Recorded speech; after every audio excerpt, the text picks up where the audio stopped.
छोटी छोटी खुशियों में खोए हुए हम, सारे लगे संग जिंदगी के रंग, आंखों की खुशी ना जाए जाएगा ये ढल, जीले हर पल किस्मत। चल पड़े थे सीखने, कुछ नया जानने, राहों में मिले अनुभव जीवन को पहचानने। असम की धरती पर चाय की खुशबू बिखरी थी, हरियाली की चादर ओढ़े प्रकृति जैसे निखरी थी।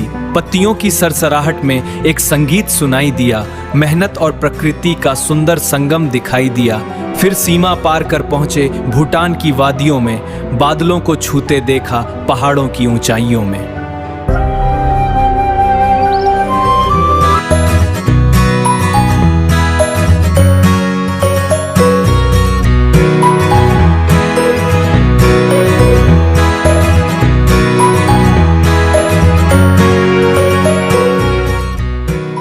नमस्कार दोस्तों, मैं हूं के पटेल, पीजीटी केमिस्ट्री, और आप देख रहे हैं मेरा नया ट्रैवल व्लॉग। आज का वीडियो मेरे लिए बहुत खास है क्योंकि यह मेरी ज़िंदगी की पहली विदेश यात्रा है। हम आपको लेकर चलेंगे भूटान के एक खूबसूरत शहर समुद्रुप जोंखार की सैर पर।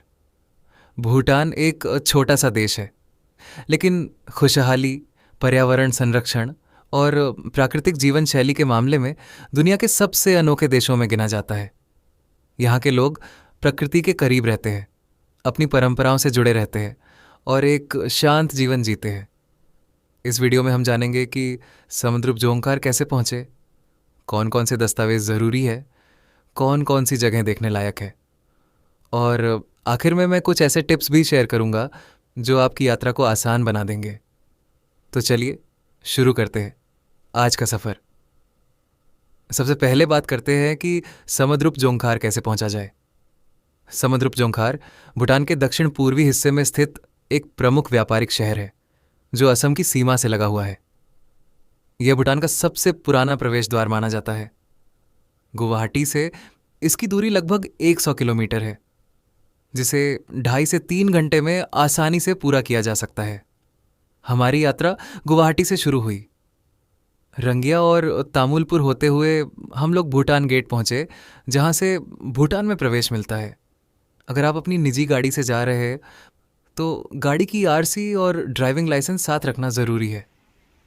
पहचान पत्र के रूप में वोटर आईडी, पासपोर्ट या आधार कार्ड ले जा सकते हैं।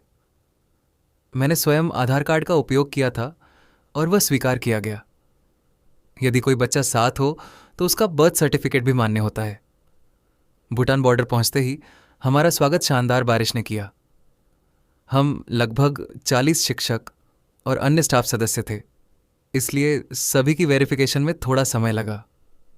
जैसे ही हम सीमा पार करके भूटान में पहुंचे, वातावरण पूरी तरह बदल चुका था। चारों तरफ हरियाली, साफ सुथरी सड़कें और शांत वातावरण। लेकिन एक महत्वपूर्ण बात, समुद्रुप जोंखार पहुंचने के बाद आपका मोबाइल नेटवर्क लगभग काम नहीं करेगा। केवल BSNL का नेटवर्क कुछ स्थानों पर उपलब्ध रहता है, इसीलिए पहले से आवश्यक जानकारी डाउनलोड करके रखें। बॉर्डर से कुछ किलोमीटर आगे बढ़ने पर हमें एक अत्यंत सुंदर बौद्ध स्तूप दिखाई दिया। ये था डुरजोम चोएखांग। हरे भरे पहाड़ों के बीच स्थित यह स्थान आध्यात्मिक शांति का अद्भुत अनुभव कराता है। यह चोटिन स्थानीय लोगों के लिए महत्वपूर्ण धार्मिक स्थल है और पर्यटकों के लिए भी आकर्षण का केंद्र है। यहाँ खड़े होकर बादलों को पहाड़ों से टकराते देखना और प्रकृति की शांति को महसूस करना एक अलग ही अनुभव था। हम सभी शिक्षकों ने यहाँ काफ़ी समय बिताया, तस्वीरें लीं और आसपास के प्राकृतिक सौंदर्य का आनंद लिया। इसके बाद हम वापस शहर की ओर लौटे और स्थानीय बाजार का रुख किया। मुझे व्यक्तिगत रूप से यहाँ का लोकल मार्केट सबसे ज़्यादा आकर्षक लगा। यहाँ की सब्जी बाजार में अधिकांश दुकानें महिलाओं द्वारा संचालित की जाती हैं। बड़े आकार के लहसुन, प्रसिद्ध लाल चावल और स्थानीय कृषि उत्पाद यहाँ आसानी से देखने को मिलते हैं। भूटान की संस्कृति का एक अलग पहलू यह भी है कि यहाँ किराना दुकानों में भी शराब और वाइन मिलना सामान्य बात है। बाजार बेहद व्यवस्थित, साफ और शांत दिखाई दिया। अगर आप समुद्रुप जोंखार जाएं तो स्थानीय बाजार ज़रूर घूमें। शहर के बीच स्थित एक और महत्वपूर्ण स्थान है जांगतो पेलहरी लाखांग। ये एक सुंदर बौद्ध मठ है। मठ में प्रवेश करते ही एक अलग तरह की शांति का अनुभव होता है।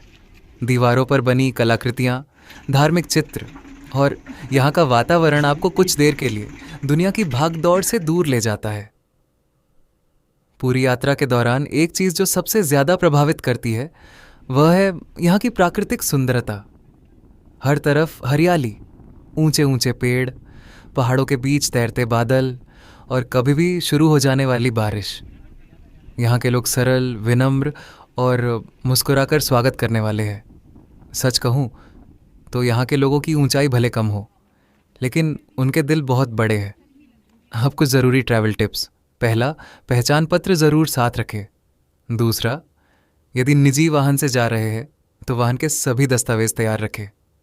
तीसरा, मोबाइल नेटवर्क की समस्या को ध्यान में रखते हुए ऑफलाइन मैप डाउनलोड कर लें। चौथा, मौसम कभी भी बदल सकता है, इसलिए छाता या रेनकोट अवश्य रखें। और पांचवा, स्थानीय संस्कृति और नियमों का सम्मान करें। तो दोस्तों, समद्रुप जोंखार की यह यात्रा मेरे लिए सिर्फ एक विदेश यात्रा नहीं थी, बल्कि नई संस्कृति, नए लोगों और प्रकृति को करीब से जानने का एक शानदार अवसर थी। यदि आपको यह वीडियो पसंद आया हो तो वीडियो को लाइक करें, चैनल को सब्सक्राइब करें और बेल आइकन ज़रूर दबाएं। मैं हूं के पटेल। मिलते हैं अगले रोमांचक सफ़र में। मेरी इस यादगार भूटान यात्रा में साथ चलने के लिए आपका हार्दिक धन्यवाद। आशा है आपको ये सफ़र पसंद आया होगा। ऐसे ही नए स्थानों और नए अनुभवों के साथ फिर मिलेंगे। नमस्कार।